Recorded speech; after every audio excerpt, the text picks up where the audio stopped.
Kehidupan apa gitu ya? Saya tidak tahu apa maknanya kehidupan kalau seperti itu. Tapi kalau kita sudah, istri sudah di rumah, dia sudah siapin masakan, hari ini menu apa, besok ganti menu apa, dia udah pilih baju apa yang dia pakai nanti kalau ketemu suaminya, dia sudah tata anak-anaknya dengan rapi, pendidikannya, kurikulum sekolahnya ya, supaya prestasi, kesehatan mereka, segala, sibuk dengan itulah. Itu sudah pahala luar biasa itu. Suami datang, sambut istri sudah ada, ya. Bukan malah dibiarkan pembantu asisten rumah tangga yang siapin makan suaminya, terjadi perselingkuhan dengan pembantu, dari ini terjadi macam-macam hal yang terjadi hanya karena rumah tidak dijadikan sebagai tempat yang nyaman. Allah berikan kita rumah untuk kita nikmati bersama. Nah, seperti itu ya. Juga penting mungkin kita berikan masukan dalam masalah rumah ini, coba masing-masing kita memberikan haknya rumah itu. Kalau ruang keluarga, bicara masalah keluarga. Meja makan, bicara masalah masakan, makanan tidak apa-apa. Di kamar, ya bicara masalah suami istri. Berikan hak masing-masing, itu jauh lebih tepat ya. Sehingga kita kalau mau bicara keluarga, kita ke ruang keluarga. Ruang tamu berarti buat sambut tamu. Kasih semua haknya. Meja makan kita bicara makanan. Jangan lagi makan bicara masalah permasalahan-permasalahan yang lain. Akhirnya ribut bertikai nggak jadi makan, nggak enak gitu kan. Nah seperti itu sama dengan di ranjang tempat tidur, tempat biologis, selesai, clear. Nggak usah angkat permasalahan di situ, nanti jadi ribut, dari tertunda atau tertinggal semua yang harusnya dinikmati di situ. Nah seperti itu kurang lebih. Tapi intinya sebenarnya orang yang tidak keluar rumahnya kecuali karena kebutuhan, ya, sehingga dia selamat dari bahaya orang lain, ditabrak orang, dirampok, digosipin, selamat dari semua itu. Orang lain juga selamat dari dia, makanya dapat jaminan dari Allah Subhanahu wa ta'ala. Sekarang kita masuk hadits nomor 9. Hadits nomor 9 ini, Bapak Ibu sekalian, ada 9a dan 9b. Seperti biasa, kadang-kadang karena riwayatnya mirip, maka Al-Mundhiri rahimahullah memberikan di satu nomor urut beberapa hadis, gitu ya. 9a dengan sanad sahih di ghairihi menjadi sahih karena dikuatkan dengan riwayat-riwayat lain, dan ini urutan 1269 dari awal kita belajar. Hadis ini berbunyi dari Abu Hurairah radhiyallahu anhu, dia berkata, Rasulullah SAW bersabda, la yalidun nara rajulun baka min khasyatillah hatta ya'uda al-labanu fid dar'i wa la yajtami'u ghubarun fi sabilillah wa dukhanu jahannam. Tidak akan masuk neraka orang yang menangis karena takut kepada Allah sampai air susu bisa kembali ke tempatnya, ya. Dan tidak akan bersatu debu dalam jihad di jalan Allah dengan asap neraka jahannam. Riwayat Tirmidzi, dan ini adalah lafadznya, dan dia berkata hadits ini hasan gharib sahih, ya. Artinya ini istilah yang dipakai oleh Tirmidzi, tapi kita pegang sekarang istilah yang ditulis oleh Al-Albani, penelusur buku ini, dengan sanad sahih di ghairi. Kesimpulannya dia sahih karena banyak riwayat yang mendukungnya. Kita lanjut dulu ke 9b-nya, baru kita masuk ke syarahnya insyaallah. 9b dengan sanad sahih dan juga oleh An-Nasai, ini nama orang tentunya meriwayatkan hadis atau menyusun di satu buku namanya Sunan An-Nasai. Al-Hakim juga ada bukunya namanya Mustadrak, Al-Baihaqi juga ada bukunya. Namun mereka mengatakan dalam riwayat la yajtami'u ghubarum bisabilillah wa dukhanu jahannama fi man kharai muslimin abada. Tidak akan bersatu debu dalam jihad di jalan Allah dengan asap dan asap neraka jahanam pada dua lubang hidung seorang muslim selama-lamanya. Al-Hakim mengatakan hadits ini sahih sanadnya. Hadits ini, Bapak Ibu sekalian, sebenarnya sejalan juga dengan hadis nomor 10, ya, sejalan. Saya ingin membaca juga hadis nomor 10 dan kita bisa mengambil faedah sekaligus karena memang dia sejalan, ya. Hadits nomor 10 dengan sanad sahih urutan 1270 dari awal kita belajar berbunyi dari Abdurrahman bin Jabir radhiyallahu anhu, dia berkata, Rasulullah SAW bersabda, makbarrat kadama abdim sabilillah fatamassuhun nar.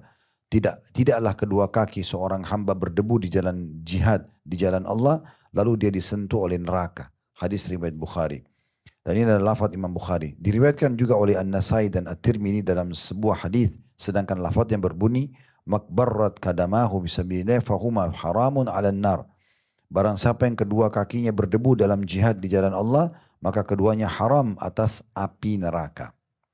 Baik, hadis ini Bapak Ibu sekalian, hadis yang kita baca ini sudah ada 4 susunan riwayat, ya. Memberikan pelajaran kepada kita yang pertama, keutamaan orang yang menangis karena Allah. Kayak misalnya Bapak Ibu lagi ingat dosa-dosanya, takut masuk neraka, lalu kita nangis. Kita taubat kepada Allah, ya. Atau orang menangis karena mengenang terlalu banyak nikmat Allah pada dirinya. Ya, perlu kita satu waktu duduk Bapak Ibu sekalian melihat. Bapak Ibu nanti pulang rumah, lihat rumahnya. Terus bayangkan orang yang belum punya rumah. Jangan lihat orang yang di atas kita. Lihat setiap sudut rumah kita, lihat setiap perabot rumah kita. Sudah berapa lama, berapa tahun kita terlindungi dari panas, dari dingin dengan adanya rumah itu. Ya kan? Berapa kali kita sudah bisa istirahat sehingga kita sehat di tempat tidur kita. Dan segala macam hal lah ya, yang Allah berikan di situ. Lalu kita syukuri. Nah biasanya orang kalau suka bersyukur itu Allah sentuh, lunak hatinya. Dia bisa nangis karena besarnya nikmat Allah SWT. Atau mungkin suaminya atau istrinya telah memberikan pelayanan yang terbaik. Dia lihat anak-anaknya semuanya baik sama dia atau sempurna secara fisik. Lalu dia syukuri ya. Lalu dia meneteskan air mata, ini termasuk khusyuk kepada Allah Subhanahu wa taala. Jadi bisa kita mengingat dosa lalu kita bertaubat, atau kita mengingat besarnya nikmat Allah lalu kita bersyukur, atau kita mengingat surga ya, sehingga kita juga menangis karena berharap Allah berikan kita ke dalam surga. Ini biasanya karena dengar kajian ya. Misalnya kajian tentang neraka, kajian tentang surga. Kalau kita dengar biasanya lalu kita tersentuh. Nah kemudian kita menangis. Nah seperti itu kurang lebih gambaran-gambaran orang yang menangis karena Allah Subhanahu wa taala. Makanya dikatakan tidak akan disentuh atau tidak akan masuk neraka orang yang menangis karena takut kepada Allah. Sampai air susu bisa kembali ke tempatnya. Jadi tidak mungkin. Ibu sudah tahu susu kalau keluar dari tempatnya tidak mungkin dikembalikan.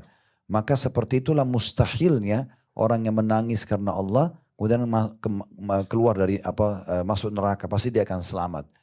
Tentu dalil-dalil seperti ini tidak berdiri sendiri. Syaratnya tentu dia harus muslim ya. Kemudian yang kedua tidak ada pembatal keislamannya. Jangan sampai dia murtad. Walaupun dia pernah nangis dulu waktu dia masih muslim, sekarang sudah murtad, tidak dapat gitu kan. Atau ada orang tidak sholat sengaja bangkang. Lalu kemudian dia menangis misalnya satu waktu karena melihat kejadian fenomena alam. Ya, lalu dia takut sama Allah. Nah itu tidak membantu dia untuk itu. Karena harus ada pendukung-pendukungnya. Selain muslim ya. Dia juga tidak murtad dari agama. Dia juga memang dalam kondisi mengerjakan kewajiban-kewajiban. Nah itu baru terpenuhi semua komponen yang membuat dia bisa dapat ini. Gitu ya. Ini pernah kami kasih contoh seperti hadis Nabi SAW. Siapa yang menjaga 4 rakaat sunnah sebelum duhur. Dan 4 rakaat sudah duhur, 4 rakaat sebelum sudah duhur berarti 8 rakaat ya. Allah akan haramkan dari api neraka. Bisa nggak kalau orang bilang gini, yaudah saya sholat sunnah qobliyah ba'diyah tapi saya tidak sholat duhurnya. Nah itu maksudnya. Berarti kan dia tidak berdiri sendiri. Dia harus ada ini. Nah gitu ya. Nah seperti itu. Baik, pelajaran yang kedua, ini yang menjadi saksi bahasan kita, bahwasanya siapapun yang keluar berperang di jalan Allah dan tersentuh dengan debu medan perang, maka dia tidak akan masuk neraka. Gitu ya. Dijamin masuk dalam surga. Tapi tadi dia harus muslim, ya ini tidak berlaku bagi orang non muslim. Dia juga tentunya orang-orang yang tidak membatalkan keislamannya, dia tidak meninggalkan sholat wajib, ya dia tidak membangkang dengan sholat wajib. Walaupun tentu sangat jauh ya. Kalau ada orang pergi berperang kemudian dia tidak sholat gitu ya. Biasanya orang pergi berperang itu memang karena imannya sudah ada. Tapi kita berikan penjelasan supaya difahami gitu ya. Kalau ini akan didapatkan untuk orang-orang yang memang memenuhi syarat dan kriteria gitu ya. Nah ini yang dimaksudkan riwayat yang 9a. 9b-nya cuma ada perbedaan lafadz.